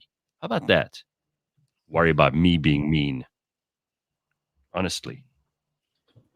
All right. And really, to tie these two stories together, the Pakistan one and the South West Airlines one, that both are your stories for this morning, Bakh'abantu, let's just tie them together. If we're really worried about climate change, we should get rid of the fat people first. That's what people will say, right? That is true. That? Yeah. All right, let's take some time to speak to a man who I really love talking to. And this guy, and we're going to be serious for a minute now, because he is one of those people who can help us understand AI. And everyone who's anyone, we keep saying this, talking about AI at the moment, especially the smart people. They're all like, oh, AI is the most important thing, artificial intelligence. I think it's probably because there's so little human intelligence going on that we need artificial intelligence. But for the last decade and a bit, in fact, this guy's been opining on things and helping us understand stuff for a lot longer than a decade. But Arthur Goldstuck has had a front row seat to witness the remarkable rise of AI across all kinds of businesses and society. And people are using the phrase, but I'm not sure they entirely know what it means. I mean, they're using it to generate like kitten pictures and to do their homework for them and, to type up a paragraph about something. But the real value of AI is actually only starting to be understood by most people right now. And it will make certain jobs redundant. Not to say those people are redundant. They'll find new things to do. But AI is going to make everything much faster, much more efficient, and much better if we use it properly. And there are, of course, people who've warned against AI and said it's very dangerous. But we're going to find out from the man who we know is the best resource on this. He's written a great book called The Hitchhiker's Guide to AI. He is none other than Arthur Goldstuck. How are you, Arthur? Hi, Gareth. Great to be speaking to you this morning. It's so nice to see you, and well done on the book. I will show everybody what it looks like in just a second. Tell us why you decided to write this, because AI is all the rage at the moment, right? It was really a natural next book for me, but for some strange reason, I didn't think about writing a book about it.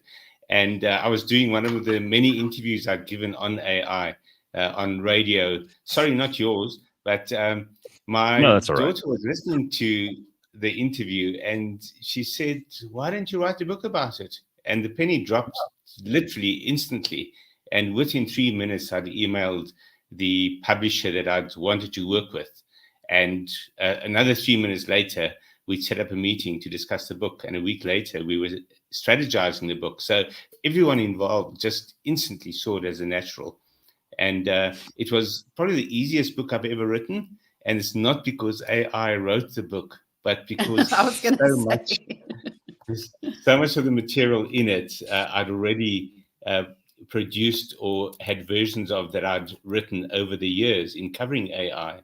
And in fact, when I did a search on my computer or in my cloud, rather, on AI articles I'd written, I was astonished how much there already was that could be adapted to tell the story about hitchhiking on the world of AI. So, I mean, in other words, you'd done a lot of the legwork already, and you just had to gather it all together and put it into what you've said here is a handbook for all. Okay, so let's talk about AI. Let's be serious about it for a couple of minutes here, because I think that there are enormous applications across the board and across the world for artificial intelligence. Where are we at, Arthur? How well are we starting to use these tools? Because it isn't so much that the tools are there. In many ways, some of these tools have been here for a long time already. But how are we using them, and how could we best use them? What changed this year was that AI became accessible to all. And that's partly why I chose the subtitle, A Handbook for All, to make it clear that anyone can use it. And anyone who tries it for the first time, having heard about it, realizes that there are specific things they can do with AI. And we're now talking about what they call generative AI, which is like ChatGPT, Google Bard, and Microsoft Bing AI. A new one called Claude from Anthropic, which is actually a lot better than some of the others. That people find they just log on, they type in a suggestion or a question or a request, and they're astonished by what comes out of that. So that has brought AI within reach of anyone who has a computer or a phone with a browser in it, because you can do it on your phone too.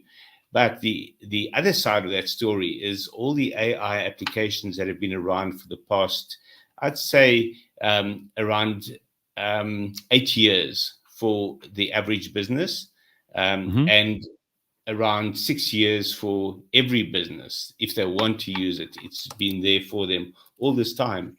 And just to give you an idea, in my book, I tell the story about attending the Amazon Web Services Conference in Las Vegas in 2017, where Andy Jassy, who's now the CEO of Amazon.com, he unveiled something like 22 new AI tools. And I wrote at the time that it left the audience gasping, because it was such a powerful vision of what was possible in the future, and that it seemed like science fiction at the time. But I said in 2017, I said 5 years from now, these will be mainstream. And literally 5 years later, almost to the day, ChatGPT was launched. But ChatGPT wasn't what they were announcing back then. They were announcing things like SageMaker, which is an AI tool for creating what they call machine learning applications. And machine learning is a very basic form of AI that banks now use as a standard tool for fraud detection. And that SageMaker was one of the first of those big AI tools that South African banks began using. In fact, I remember Absa being one of the early users of SageMaker. And that is almost like fraud detection on steroids compared to what happened before. Yes, they use software, they use algorithms, but nothing as powerful as this. And although we still have fraud happening in the banking system, it's mostly because of people's lack of attention to what they themselves are doing in their bank accounts. It's human error that tends to be at fault now.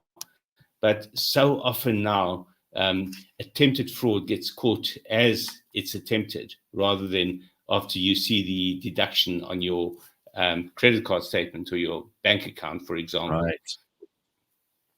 Right. I mean, you talk about this. So we've had AI in a very limited sense on our mail servers for some time, supposedly filtering out spam, but I think I'm getting more spam now than ever before. So AI is not foolproof. And obviously, we're improving on it all the time. It learns from itself, which is a lot better than learning from humans. You know, we don't have to update these systems ourselves quite as well as they do automatically, these machines. But what is the difference between the AI that applies in private business with individuals, with things like mail servers, and the kind of AI that governments are going to be able to start using? Certainly competent governments. Let's start with that. What kind of AI should we expect from government departments, from big multinational corporations, from the tech companies that are inventing these technologies that will hopefully make things better for us? What are the positive things we can look forward to here, and what are the negative, dangerous things that we should look out for? First, I want to highlight something that you touched on, and that is in our mail filters. So if you use Gmail, for example, the spam detection is woefully bad. Yes, it filters out a lot of the spam, and it does save us a lot of time wading through it. But there are so many false positives, and the best or worst example is Google itself with Gmail, putting into spam emails that Google itself has sent you. I find that absurd. And the reason for that is actually very simple. It's because you're not paying for the damn thing. So they don't really care if it's not accurate. The moment you're a corporate who's paying for a serious version of that tool, you are calling Google to account, and they deliver, or at least they deliver to a far higher level than what we mere mortal consumers are able to get from them. So don't expect AI to solve your problems if you're not paying for it. The moment you're paying for it, you get a more premium service. You get that extra seat next to you, Gareth. Right. So you get what you pay for, and if it's free, you get a pretty shoddy version of AI. And that's also why if you're using ChatGPT to write your articles for you, you're going to find yourself deeply embarrassed by all the factual errors it makes, because it hallucinates, meaning it makes up facts. Yeah, so this idea of hallucination is fascinating to me. This is a new thing that I've heard about in the last 2 or 3 weeks, is that things like ChatGPT actually start using, I suppose, artificial imagination as opposed to artificial intelligence, and that it concocts absolute nonsense stories. You know, if you type in your own name and you look for a CV, it takes little things that you've done, awards that you've won, and so on, and it extrapolates on that. So it manufactures awards that you didn't receive, and suddenly you look terrific, but it's hallucinating. Explain this a little more to us. Well, I'll give you a very quick example before I explain what's really happening. Back in March, when Bing AI came out from Microsoft, I asked it to tell me more about myself. And among other, it told me that I'd written an urban legends book in 2022. And I hadn't written an urban legends book since 2010. So I asked it to tell me more about this book and where I can buy it. And it said, sorry, I can't find where to buy this book. So I said, okay, write the book for me. And I basically bullied it into writing a 20-chapter book on the topic, the title that it gave me. But I have to say, it was very pedestrian. It was very ordinary. It wasn't in my voice. It wasn't particularly entertaining. It was just very factual. And what it highlighted was what these tools really are. They are called language models. And in the book, I go to great pains to point out they are not fact models. They're language models. And the way it works is that it predicts or it selects what is the most likely or the best word or phrase to follow the previous one. In other words, it will find the typical phrasing that is used around a particular question, and it will keep finding the most typical phrase that will follow that phrasing, but in a microsecond. So it does it incredibly fast. So it looks like it's writing an article very suddenly. But what it's really doing, it's predicting language. The moment facts come into the matter, it's putting those facts out of the average content out there. And it doesn't really care if the facts are accurate, as long as the language is accurate. And the language is incredibly accurate in terms of the consistency and style, which makes it very dull and boring as well. And that's why you can often recognize AI-generated content, because it's so dull and it's so standard. It's essentially what they're doing is creating the lowest common denominator of language. But that means you have an even lower common denominator of facts. And this just gets back to your previous question about how governments will misuse it. So the South African government typically will use the free version of ChatGPT because that's how they roll.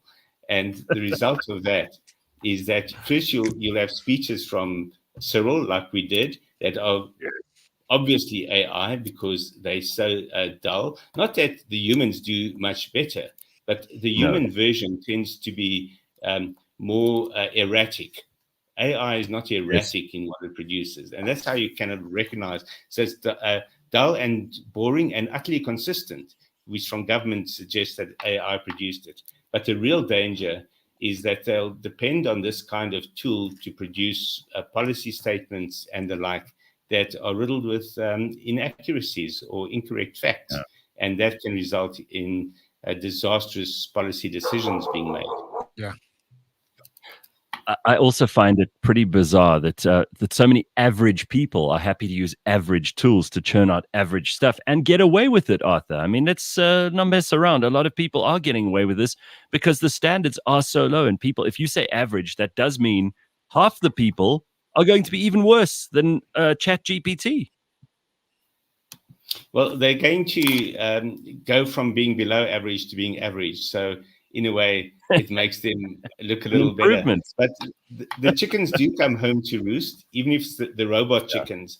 And we saw that with Sports Illustrated firing their CEO because he had, or senior editor, whichever it was, because he had created a range of AI journalists, complete with AI-generated mugshots of what they looked like. But it would be fine if he announced this and if they made that a feature of the publication. But he tried to get away with it as being a real journalistic team producing the content. And as I said, AI-generated content often reveals itself in the style in which it's written. And he was never going to get away with that. So heads rolled, and heads will keep rolling in this kind of circumstance. Yeah, there's also such a lot of hype around this stuff too, because people are overselling it, right? They're saying this is going to solve all of humanity's problems, and we're going to suddenly automate everything that is happening around us. We won't need humans at all anymore, which is nonsense. Even in the creative businesses where there was a lot of nervousness, you've probably spoken to thousands of people who've said to you, "Oh my God, Arthur, I'm going to lose my job as a copywriter or as an author or as someone who builds systems inside of companies, because these machines, this artificial intelligence will replace us."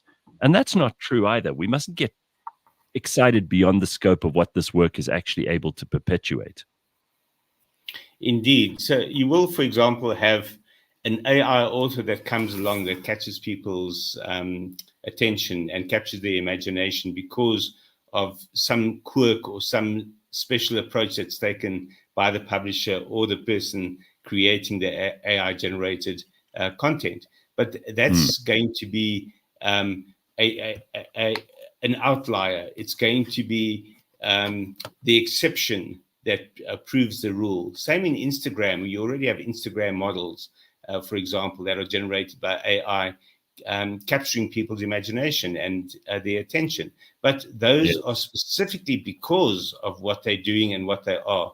And there's only room for so many of those. The average human being wants a human, you could say, relationship. Even with an author, you want to know that you are following a specific author because of their style, because of perhaps who they are, but typically the kind of stories they write. The moment you know that it's an AI author, you don't have that kind of human connection, that you're out. Passion for the author. And you'll find the same thing in many fields of endeavor. But can I go back a few years to when you were young in the 18th century, Gareth, when the spinning jenny came along? Do you remember the spinning jenny? Of course I do. I also remember the rinderpest. Yeah, go ahead. The spinning jenny was the machine that revolutionized weaving of fabrics. And up to then, all weaving was done by hand using certain kinds of machines, but they were manual machines. There was no automation of them. The spinning jenny came along and automated weaving and began the Industrial Revolution. The first Industrial Revolution, which the government might want to catch up with to understand what they're talking about when they talk about the fourth Industrial Revolution.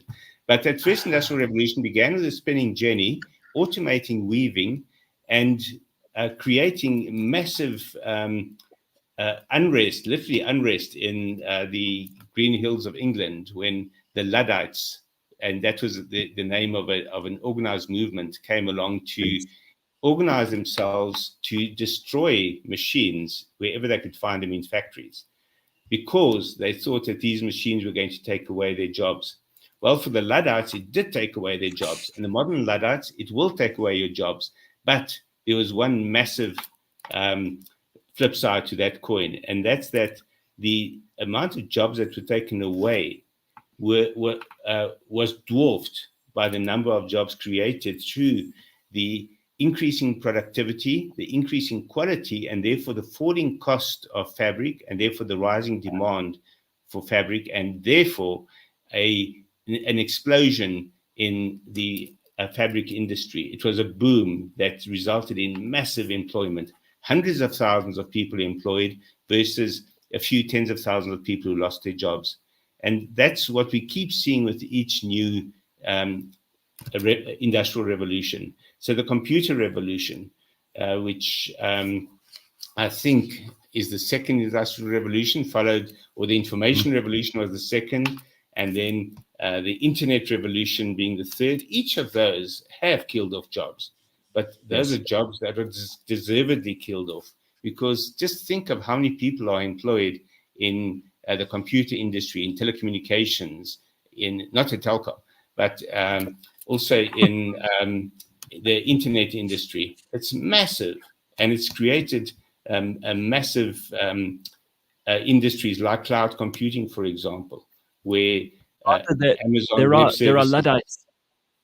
There are Luddites right Absolutely. now. I mean, there are people. We use the term now to describe people who maybe don't use their phone that much, which is nonsense. But there are people who are genuinely terrified. What do you make of all these tech entrepreneurs who are warning about AI, who signed a statement not so long ago to warn the planet that we mustn't go down this AI path in necessarily the wrong direction? I address that in the book, in fact, and I describe what happened next. It's like a meme of, the typical meme, you won't believe what happened next. Well, one of the people who signed that letter was a young South African by the name of Elon Musk. And he wanted a pause on the development of AI in March 2023, because in June 2023, he launched his own AI business called XAI. Exactly. So he wanted everyone else to stop so that he could catch up. And that's what I believe was behind much of that. Everyone was caught flat-footed, including the academics who signed that letter. They were Arthur, I mean, you're not gonna get anyone, like, you're not gonna get the Chinese government to stop so that everyone else can catch up to them. Exactly. And then the Russians won't, no one's gonna stop so that everyone else can gain an advantage. Yeah, why would they? Just because a bunch of people suddenly are caught by surprise. It's like if you had said in 1994, wait, let's stop the development of web browsers because this is making information too accessible. And imagine what people are going to do with all this information. Imagine that. Telkom tried it in 1997. They tried to get control of the internet in South Africa, and they were basically laughed out of court. And that enabled the ISP industry, the internet service provider industry in South Africa, to flourish. So when you try to hold back technology, all you are doing is putting a brake on progress by allowing it to happen, but having guardrails in place. That's the favorite term at the moment, to prevent misuse or prevent certain kinds of misuse is the necessary approach to it, rather than trying to stop it from happening at all. Anything you want to throw in here, Bakh'abantu? I know you're interested in this stuff as well, and Arthur covers a lot of questions that you may have in this book already. And what I like about it too is you explain stuff. You explain like Google Cloud and search engine optimization and chatbots and a lot of these things that people say they understand, but they really don't. Like, you define it for us, which I think is so important. If we don't have the definitions in place, then how do we have a language model for discussing this stuff meaningfully? It's exactly that, Arthur. Like, you put a word to something I've been trying to explain to people about these chatbots, is that it's a language model. I always explained it to my friend as, it's like you clicking like the prediction thing. You say, hey, and then you click the following word. It'll choose the words you commonly use after that certain word and whatnot. Exactly, which is why it is so dull. But people don't understand that. So I've always wondered what we would call that. And I find it funny how you point out Elon Musk did launch his own AI company, and it's supposedly better.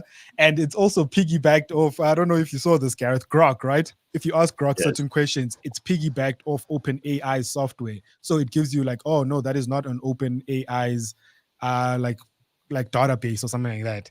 So I find that very weird. But otherwise, Leigh-Ann? Not entirely surprising. What's also interesting is that it uses Twitter itself as a content source. So you can imagine how accurate and also how polite that is going to be. Yes. Oh. It uses that as a fact source, which is very dangerous and very. I just find it so interesting how quickly we get over things. I think it's been about 6 months of using AI as part of my job, and I'm already bored. I'm already bored with what it's generating. I'm like, you can, as you mentioned, Arthur, you can tell when scripts been written by AI. You can tell, and I'm already eager to see the next thing. If you're bored, you must move on, because ChatGPT does get boring. You need to move on, explore the other AI tools. Claude from Anthropic is a really cool one. I know. But there are others that are very specific to specific industries or sectors or interest areas. And the coolest thing right now is that you can use ChatGPT, the paid version, to create your own what they call a GPT, which is something that you'll customize to create content based on what your specific area of interest is. And you can even sell that GPT online. Here's a question, Mr. Arthur. Is that like when you talk about guardrails? Sorry, Leigh-Ann. Sorry. When you talk about guardrails, like who defines these guardrails? What do we define these guardrails as? It's pretty straightforward. In fact, it's exactly the same situation as with the Protection of Personal Information Act, the POPI Act in South Africa, which is modeled on the General Data Protection Rules in Europe. The GDPR. Nigeria also has a GDPR modeled on the same rules. America is trying to get there, and certain American states have enacted such rules. But because of the federal system there, it's a bit of a nightmare. But everyone seems to be coming together on AI, creating similar guardrails. And as I, in fact, said at the launch of the book, when people asked me the same question, I said we can expect the EU to be the first to come up with a set of rules. And that's exactly what happened. They have the first really systematic approach to regulations around AI. And we can expect that to serve as a model for other countries. So South Africa has specialists and experts and legal experts who can produce that kind of set of regulations. But the EU has made it a lot easier for us, and they will probably base local regulations on those. But it's very similar to what you have in the protection of privacy and personal information in these various rules. The idea is to prevent AI from violating people's privacy. And that's really the first step in having guardrails around AI, that it's not used to abuse people's personal rights and their personal privacy. Right. All right, Arthur, I'm really excited for people to buy this, a good book for Christmas, so that you can enter the new year understanding HI. It's Arthur Goldstuck's Hitchhiker's Guide to AI. It's available in all good bookstores and online. Thank you so much for joining us this morning, Arthur. It's always lovely to hear from you, Gareth. and to get your top-line takeaway stuff from this. I think it's very, very helpful and valuable. So thanks again. Have a great Christmas and New Year. Thank you. Thanks, everyone. Very good. And as Mike says in the comments, remember, if it's free, you are the product. We're going to end on that note this morning. We will see you tomorrow at 6 a.m. bright and early. Cheers, everybody. Bye-bye.